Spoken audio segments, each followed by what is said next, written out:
সুবহানাহু ওয়া তাআলা আমাদেরকে সুস্থ রেখে ভালো রেখে তার ঘরে আসার জন্য সুযোগ দান করলেন। মনিবের দরবারে শুকরিয়া আদায় করে বলি আলহামদুলিল্লাহ।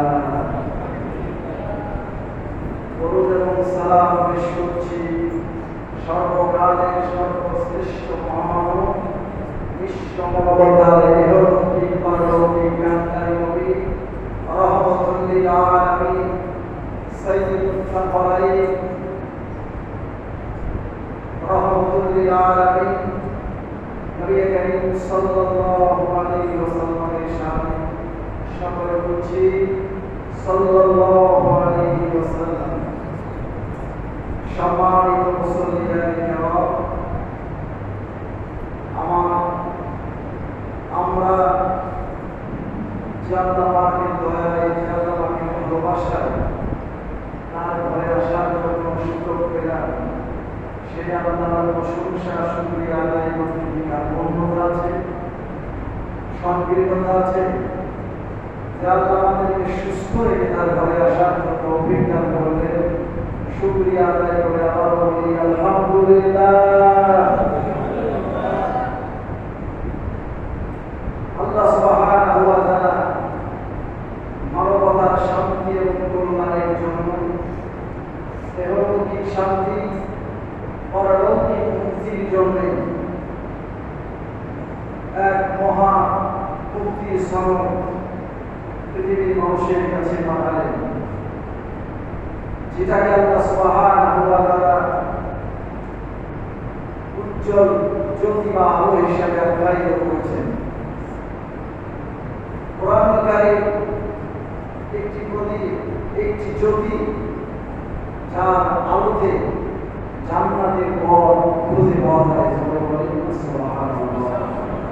আপনি যদি এই উজ্জ্বল জ্যোতির আলোতে যদি আপনি চলেন, আপনি যদি পথ অতিক্রম করেন, তাহলে কোরআনুল কারীমের এই আলো, এই জ্যোতি আপনাকে জান্নাতুল ফিরদাউসের পথ করে দিয়ে সেখানে আপনাকে নিয়ে যাবে।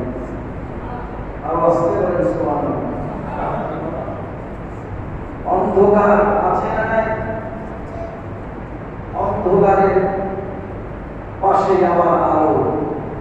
অন্ধকার যখন ছেড়ে যায়, অনিশার কালো অন্ধকার যখন পৃথিবীকে আচ্ছাদন করে দেয়, তখন অন্ধকারকে দূর করে দেয়, অন্ধকারকে দূর করে আলো প্রদীপ চালিয়ে দেয়। সেটি হচ্ছে আলো। এই আলো মানুষের হাতে থাকলে সে বিপদে পড়বে না, পথ অতিক্রম করতে গিয়ে সে হোঁচট খাবে না, কোনো পোকামাকড় তাকে কামড়াবে না, কোনো বিপদ তার সামনে আসবে না।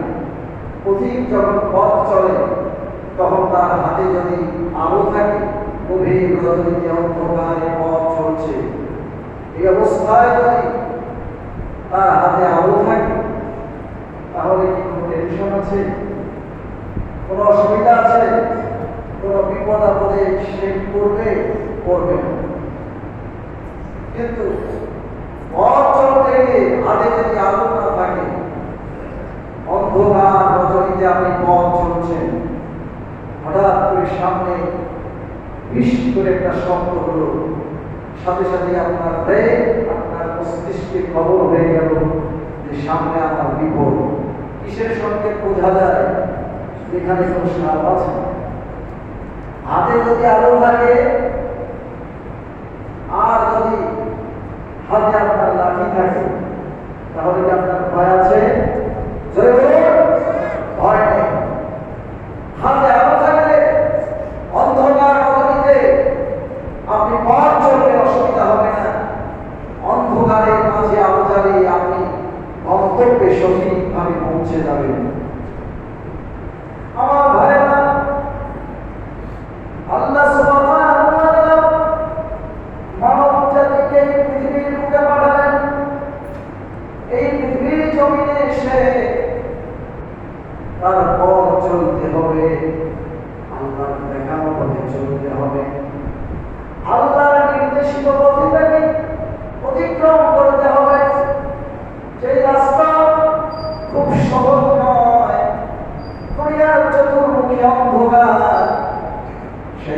অন্ধকার তাকে ছেড়ে ফেলবে, কখনো শিরকিয়াতের অন্ধকার, কখনো বেদাতের অন্ধকার, কখনো পাপের অন্ধকার, লোভ লালসার অন্ধকার, ধন সম্পদের অন্ধকার, চতুর্দিকে ছেয়ে যাবে এই অন্ধকারে অঞ্চল থেকে। যার গন্তব্য হচ্ছে জান্নাত, জান্নাতে যাওয়ার জন্য এই অন্ধকারাচ্ছন্ন বিপদসঙ্কুল পথে সে পাড়ি দিবে, তার হাতে যদি আলো থাকে তাহলে সে জান্নাত পর্যন্ত যেতে পারবে না। আল্লাহ রাব্বুল আলামিন তাকে আলো দিলেন, সেই আলোর নাম হলো আল কোরআন। সুবহানাল্লাহ। আল্লাহ সুবহানাহু ওয়া তাআলা বলেন, ও আমার বান্দা, আমার জান্নাতে যেতে চাও, এই জান্নাতে যাওয়ার জন্য তোমাকে পথ অনুসরণ করতে হবে। সেই পথ অনেক অন্ধকারাচ্ছন্ন হবে, অনেক বিপদসঙ্কুল হবে।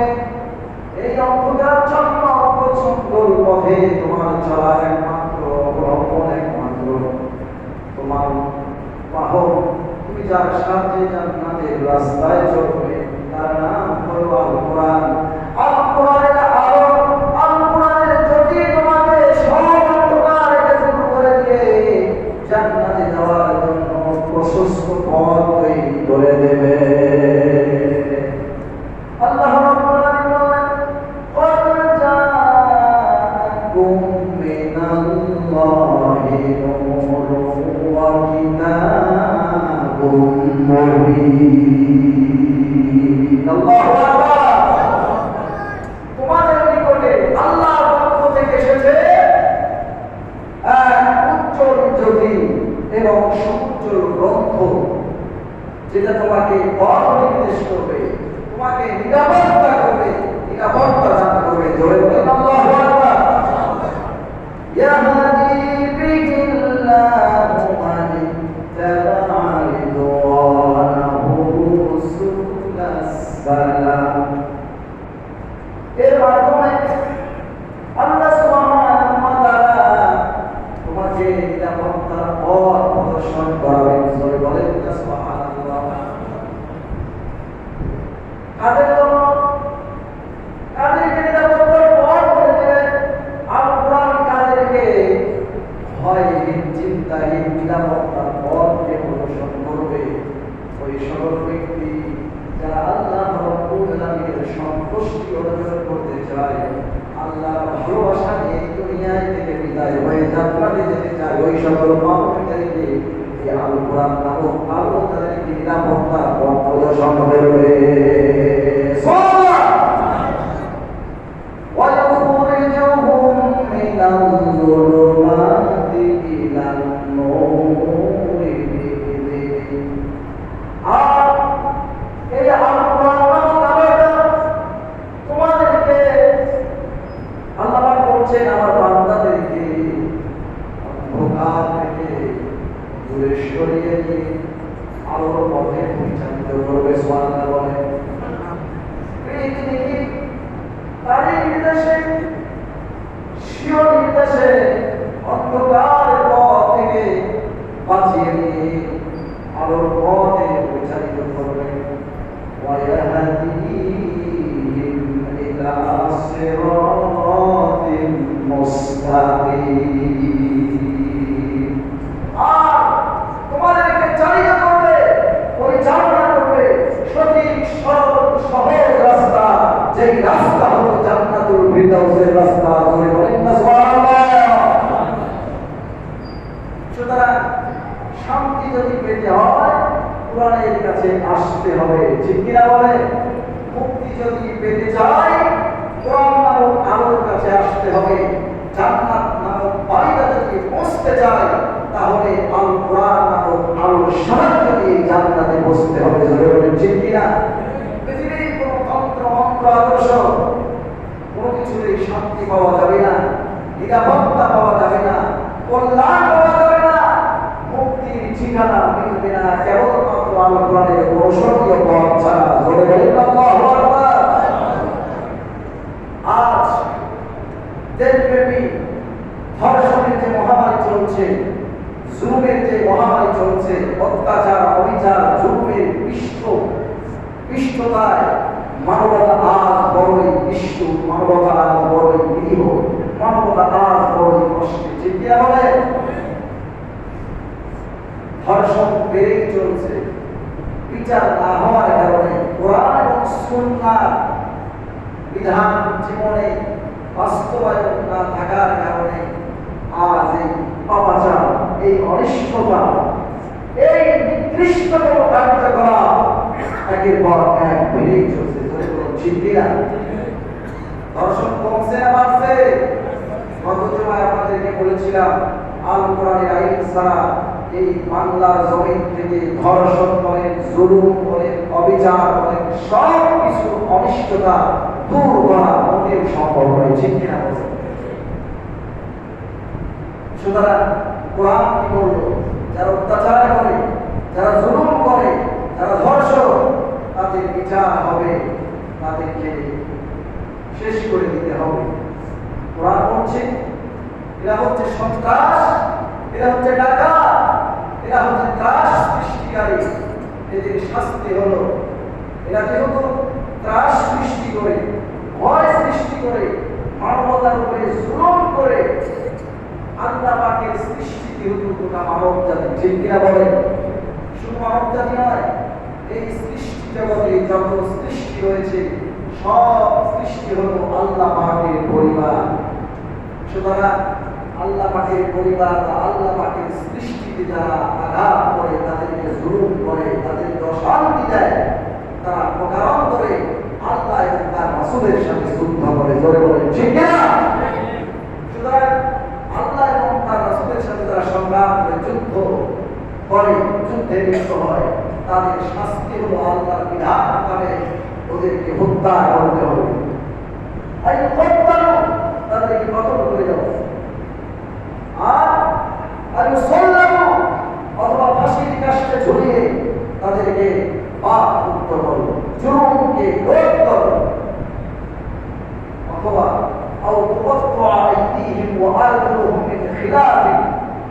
অথবা তার পরস্পর হাত এবং পাকে বিপরীত দিক থেকে কর্তন করে দাও। ডান হাত বাম পা অথবা বাম হাত ডান পা একবারে কেটে দাও, জনমণ্ডলীর সামনে যাতে আর দ্বিতীয়বার কোনো সাহস না পারে এরকম জুলুম করতে বিচার করতে বলে। ঠিক কিনা? অথবা তাকে সান্ত্বনিত করে দাও। এটা হচ্ছে এটা হচ্ছে তাদের দুনিয়ায় লাঞ্ছনা, তাদের দুনিয়ার শাস্তি। আর পরলৌকিক জীবনে তারা যদি তওবা না করে, চিরস্থায়ী জাহান্নামী আগুন তাদেরকে খেয়ে ফেলবে। ধরে বলেন ঠিক কিনা? এই আইনটা, এই বিধানটা কে দিল? আল্লাহ। আমার ভাইরা, আপনি যে জালিমকে, ত্রাস সৃষ্টিকারী, ডাকাতকে, ধর্ষককে আপনি যেভাবে শাস্তি দেবেন, এটা আল্লাহ পাকের বিধান। এই বিধান চালু করার মধ্য দিয়ে প্রকারান্তরে আপনি জালেমকে সাহায্য করবেন, তাকে পাক মুক্ত করে তাকে সাহায্য করবেন। জোরে বলেন আল্লাহু আকবার। কে বলেছেন? বিশ্বনবী। কে বলেছেন? বিশ্বনবী মুহাম্মদুর রাসূলুল্লাহ সাল্লাল্লাহু আলাইহি সাল্লাম বলেছেন, তোমরা মাজলুমকে এবং জালিমকে উভয় তোমাদের ভাই, সুতরাং তোমরা উভয়কে সাহায্য করো। হাদিসটি এভাবে এসেছে, নবী করিম সাল্লাল্লাহু আলাইহি সাল্লাম বলেন, উনসুর আখাকা যালিমান আও মাজলুমান, তোমরা তোমাদের ভাইদেরকে জালিমের জুলুমের বিষয়ে এবং মাজলুম হওয়ার দৃষ্টিকোণ থেকে সাহায্য করো।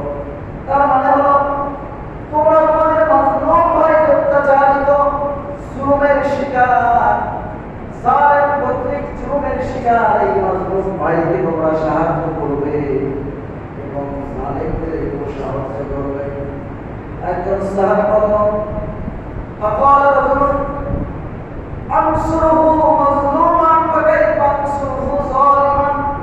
يا الله রাসূল, আমি আমার মাজলুম ভাইকে সাহায্য করতে পারি, সাহায্য করব, কিন্তু একজন জালিমকে কিভাবে সাহায্য করতে পারি? আল্লাহ রাসূল বললেন, তামনাহু মিনাজ ইয়াহু, বিশ্বনবী বললেন মাজলুমকে তুমি সাহায্য করবে আর জালিমের জুলুম থেকে তার হাতটাকে প্রতিরোধ করবে, জুলুম থেকে তাকে বিরত রাখবে, এটাই হচ্ছে তাকে সাহায্য করা।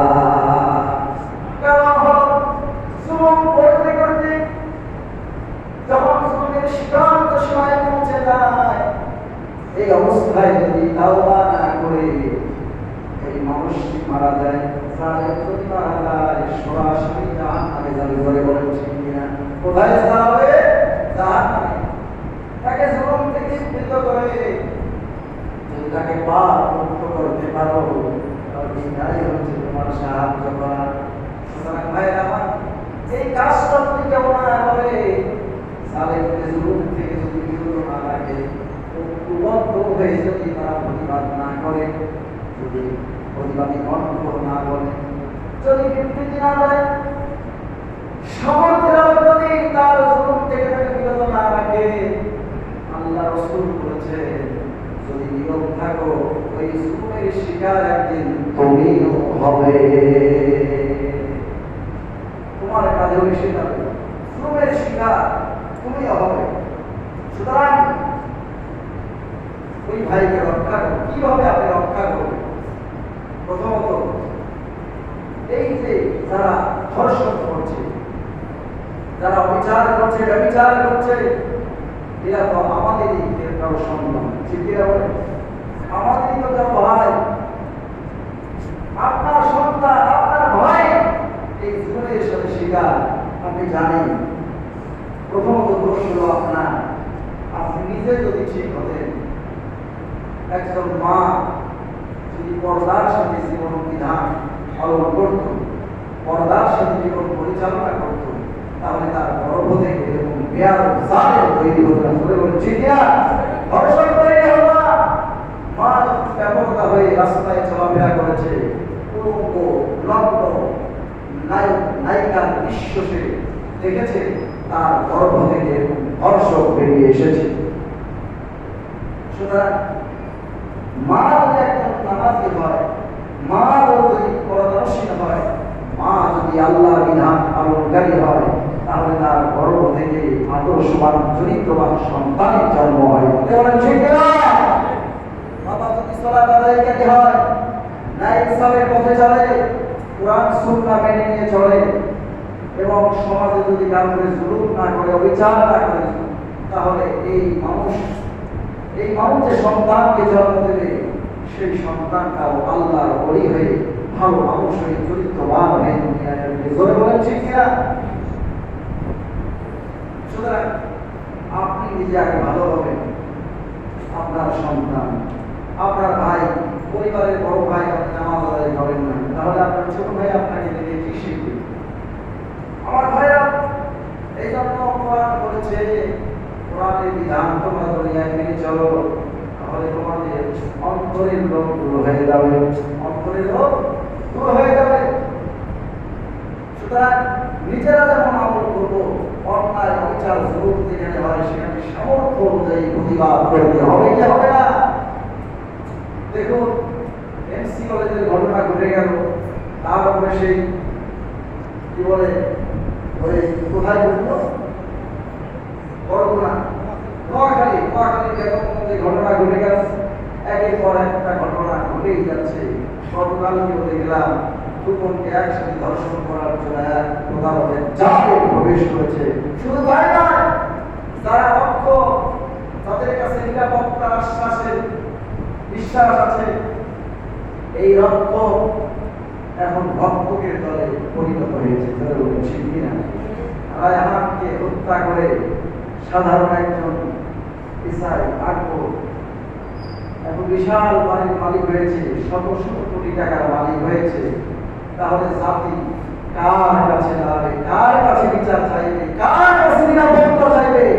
নিরাপত্তা যারা দেবে তারা আজ সকলের দলভুক্ত হয়েছে। বলে বলে ঠিক কিনা? একটু ভয় করবে, একটু ভয় করবে।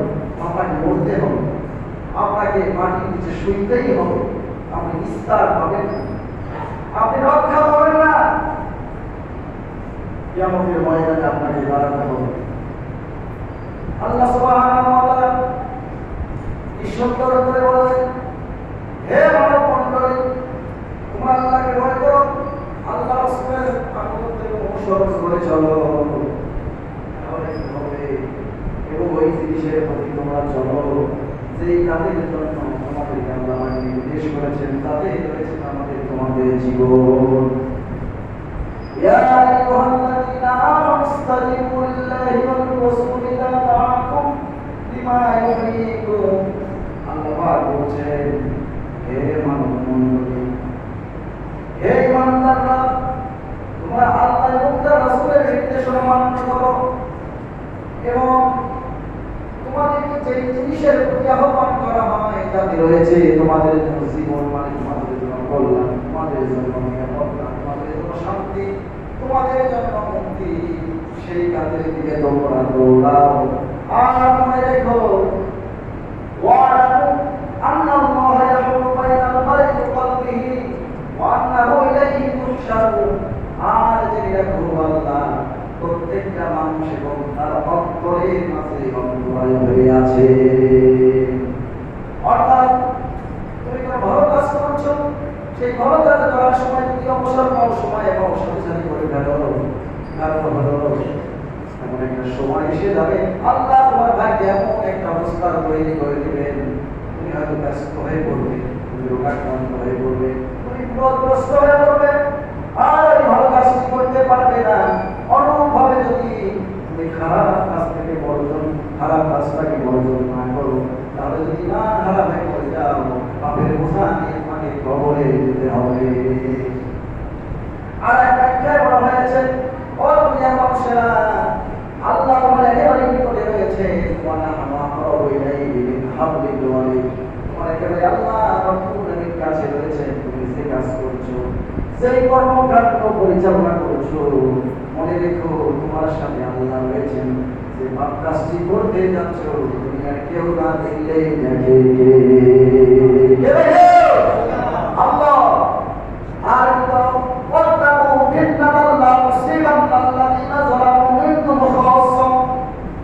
আর ভয় করো এমন ফাসাদকে, এমন কাজকে, লা তুসিবান্নাল্লাযীনা যালামু মিনকুম খাসসা, যাতে বিশেষ করে তারা তোমাদের কাছে জালেম, এই জালেমরা একাই বিপদে পতিত হবে না, একাই বিপদগ্রস্ত হবে না। তুমি যদি প্রতিবাদ না করো, তুমি যদি তাকে না থামাও, প্রতিরোধ করে না করো, তাহলে মনে রেখো ওই জালেমের উপরে কেবল আল্লাহর শাস্তি আসবে না, ওই জুলুমটা, ওই অশান্তিটা, ওই বিপদটা তুমি ভালো মানুষ তোমাদের উপরও এসে যাবে। ওয়া'লামু আন্নাল্লাহা শাদীদুল ইকাব। আরো জেনে রাখো, আরো মনে রেখো, আল্লাহর আযাব অত্যন্ত কঠোর। জালেম জুলুম করেই যাচ্ছে, ধর্ষণ করেই যাচ্ছে, আপনি নীরব হয়ে চুপচাপ করে আসলে ওই ঝামেলা করতে যাবো কেন? একটা বিবৃতি পর্যন্ত দিতে পারলেন না, একটা বক্তব্য দিতে পারলেন না, সামর্থ্য আছে কিন্তু চুপচাপ হয়ে নীরব হয়ে ঝামেলায় জড়াবেন না, কেন?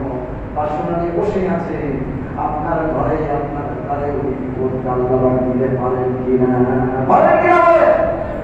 সুতরাং মানবতাকে যদি সংশোধন করতে হয়, জালেমদের জুলুম থেকে যদি নিবৃত করতে হয়, একমাত্র কোরআন জানতে হবে, কোরআন পড়তে হবে, কোরআনের সমাজ জমিনে প্রতিষ্ঠা করতে হবে, শাসন ব্যবস্থায় কোরআনের আইন দিয়ে শাসন করতে হবে। ঠিক কিনা?